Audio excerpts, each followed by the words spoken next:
મારા આશ્રમમાં ફરસી છે, ધારિયા છે, તલવારું છે, બધું છે અને વાપરતા આવડે છે, કારણ કે જૂનો અનુભવ. હું તો કહું છું, તમે જ્યાં હો અહીંયા એક દ્રષ્ટાંત છે લે, તમે જ્યાં હો અહીંયા જે હોય, જે કમાતા ને ખાતા પીતા હો, મારી એક હૃદયભરી અપીલ છે કે 2040માં ઘર બાર છોડીને જાશો ક્યાં? તમને કોઈ શરણાર્થી તરીકે સ્વીકારવા તૈયાર નથી. તમે ભીખ માગશો તો કોઈ પૈસા નહીં આપે. તમારા ઘરમાં કૂતરું કાઢવાની લાકડી છે, મારા આશ્રમમાં ફરસી છે, ધારિયા છે, તલવારું છે, બધું છે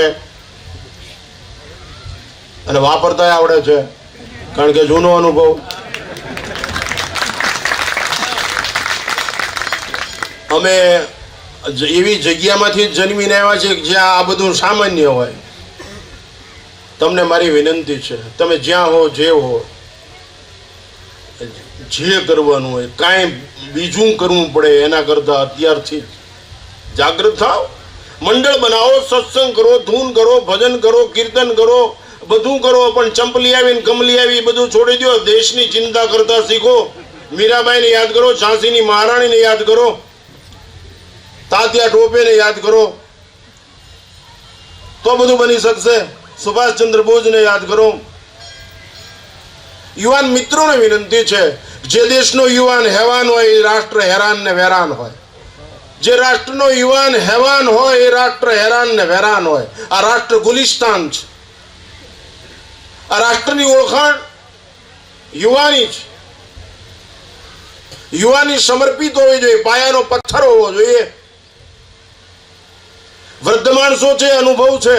તમારી પ્રજાને ઓરડામાં પૂરી રાખશો નહીં. તમારો વંશ નો બચે તો કાંઈ નહીં, પણ રાષ્ટ્રના અંશને નુકસાન ન થવું જોઈએ એવી અંદર વિશુદ્ધ ભાવના જાગૃત થઈ છે. ભાત દેવા મોકલો છો, બધું કરો છો, તો પણ આખા સૌરાષ્ટ્રમાં સરળ અને શાંતિપ્રિય નિર્દોષ સાધુ હોય તો આ એક છે. હાલના તબકે કોઈ જાતની કપટ નહીં, રમત નહીં, છેતરાય થાય ઘડીકમાં તો કે વાંધો નહીં, આપણે હું વાંધો એ એનું ભોગવે. સિહોર છોટે કાશી કહેવાય. મોંઘીબા જેવું ધર્મસ્થાન, ગૌતમેશ્વર મહાદેવ, આ નવનાથ માતાજી છે ડુંગર ઉપર બિરાજમાન. બાજીરાવ પેશવાની યાદ આયા, ગૌતમ ઋષિની યાદ આયા. અરે આજથી 50 કે 49 વર્ષ પહેલા હું મીટર ગેજમાં બેઠેલો ને, આ ગાડીને તે પેંડા વેચાતા હતા આ સ્ટેશન ઉપર. બહુ તો યાદ રહ્યું નથી કાંઈ. 48-50 વર્ષ જેવું થઈ ગયું. એક બ્રાહ્મણનો છોકરો મારી પાસે મને એક કાગળિયું લખીને આપ્યું. તો ગાડી ઉપડી તો છેલ્લે એટલું બોલે, મેં સાંભળ્યું કે આ રચના મારી લખેલી છે. ત્યારે મેં વાંચેલું સતસૃષ્ટિ તાંડવ રચયિતા. આ રચના એની હતી, રાવલ કોણ છે તે રાવલ. મેં ઘણું કાગળિયું વાંચ્યું, પણ પછી ગમે મારા ભોંયરામ પાણી આવી ગયું, બધું હલાસ થઈ.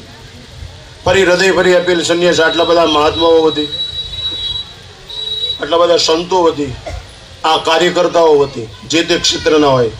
અપીલ છે મારી, સિંહોરમાંથી દીપક જલાવ્યો છે. સિંહોરમાંથી આ દીપક જલાવ્યો છે. તમારે એ દીપકની અંદર દિવેલ પૂરવાનું છે. દિવેલ નો પૂરી શકો તો આડા ઉભા રહેજો, જેથી તોફાન એને બુજાવી શકે નહીં. અને એ ન કરી શકો, દિવેલ પૂરી ન શકો, આડા ન ભરી શકો, તો ફૂંક મારીને ઓલવવાનું પાપ ન કરતા યાદ આવે. વ્યક્તિગત સ્વાર્થ સાથે જ્ઞાતિવાદ, જાતિવાદ, પ્રાંતવાદ, ભાષાવાદના જોરે આવી નીચતા પ્રગટ થાય નહીં અને રાષ્ટ્રને ઈંટ જે પાયાની છે લૂણો લાગે નહીં, એ ધ્યાન રાખી. એક દ્રષ્ટાંત આપું વખતે શું, આ દ્રષ્ટાંત સાથે વખત દ્રષ્ટાંત રમૂજી છે, પણ એનો અર્થ સમજવા પ્રયત્ન કરજો.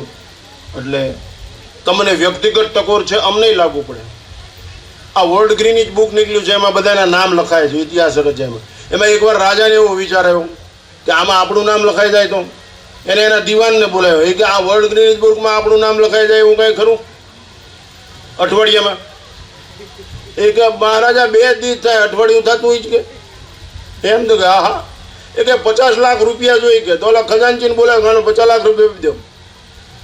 એટલે ઓલા દિવાન બુદ્ધિશાળી એને તરત આખા વિશ્વમાં જે વાંદરાને આયાત કરી, ચીન, જાપાન, રોમ, ફ્રાન્સ, અમેરિકા, ઇટલી, જર્મન, બધી જગ્યાએ 2 વાંદરા પછી બધેથી મગાવ્યા. ગુજરાત, કચ્છ, આંધ્ર, ઓરિસ્સા, કર્ણાટક, તમિલનાડુ, કેરલા બધી જગ્યાએ બે બે વાંદરા મોકલ્યા. કપિનગર બનાવ્યું. જેમ જયપુર છે pink city of the world.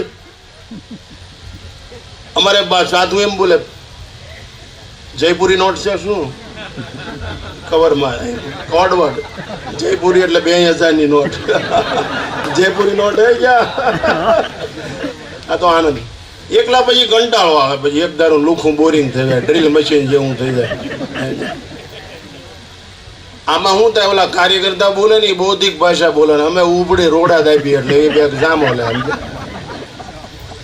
એ રાજા એ પૈસા એ પણ કપિનગર બનાવ્યું. જેમ જયપુર જોવા માટે આવે ને એમ કપિનગર જોવા માટે માણસો આવવા માંડ્યા આખા વિશ્વમાંથી. રોજનું 15-20 હજાર પર્યટકો. અમે જંગલમાં એક મહાત્મા રહ્યા રમજુ બાપુ જેવા. એ કે આના કપિનગર ના વાવડા અહીં ઠેઠ આવ્યા, આપણે જોવા જવું પડે. કોઈના આમંત્રણનો સ્વીકાર ન કરે, વગર આમંત્રણે ધોઈ ગયા, દરવાજે ઉભા રહ્યા. ઓલા રાજાને એમ થયું કે આ બાપુ વગર આમંત્રણે આવ્યા, આપણી પર કૃપા કરી. દોડીને બહાર આવ્યા.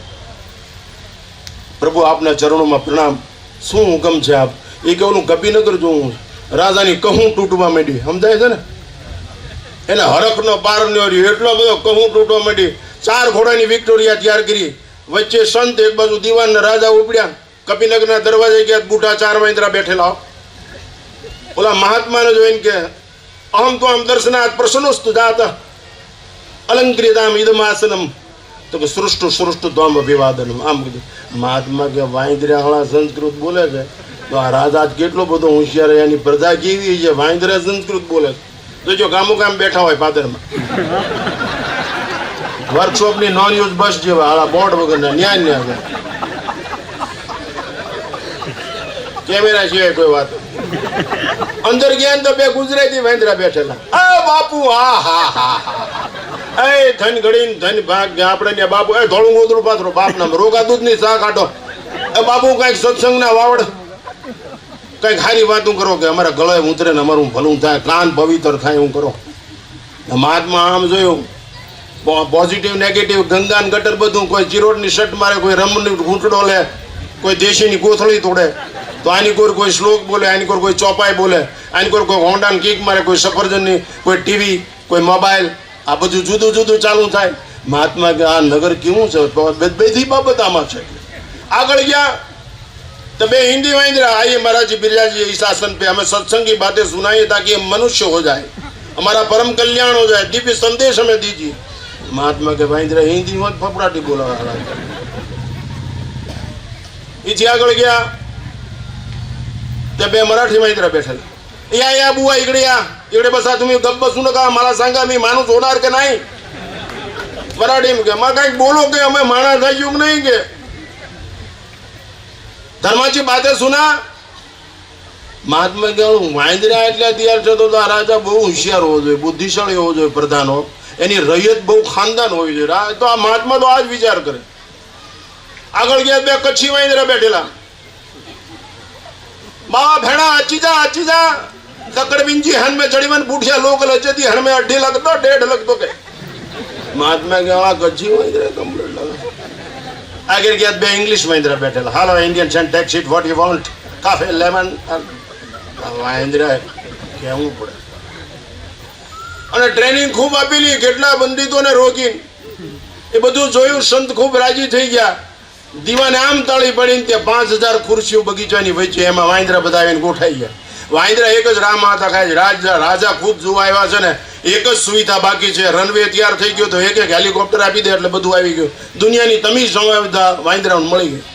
આમ તાળી પડી તો બધા વાંદરા ખુરશીમાં આવી ગયા. સંતે બેનો વાહો થાબ્યો. શાબાશ રાજન તારી ઉદારતા, શાબાશ દિવાન તારી બુદ્ધિ, તારા રાજમાં વાંદરા એટલા બધા તૈયાર, હોશિયાર અને આટલા યાર, તો પછી તારી રૈયત કેવી છે? એમ કરતા બાપુએ જોડીને નાખ્યો હાથ અને પડીકું કાઢ્યું બારું. બાપુ 5 શેર વટાણા લાવેલા અને મોહકું ઢીલું ઉપલ્યું બાંધેલું દોરો દેશી ભાઈ, એનું મોહકું ઢીલું બાપુએ આમ ઉલાળ્યો કર્યો આકાશમાં. હેઠું પડ્યું તો વેરણ શેરણ વટાણા. હવે 5 શેર વટાણા ને 5000 વાંદરા. ટ્રેનિંગની 80 જાતિ સ્વભાવ ને મુચ્યતે. એ ભૂલી ગયા બધી ટ્રેનિંગ કે આપણે વાંદરા છે ને તૂટી પડ્યા વટાણા ઉપર. આ કેવી નો જો પડી દાવો જો વિષમાં આવ્યો કે તારી દાદ ક્યાં મનતા સારા બદમાશ અડજાક તમારા કાઈ મનતો તે દાયલા મારું ટાકાઈ જા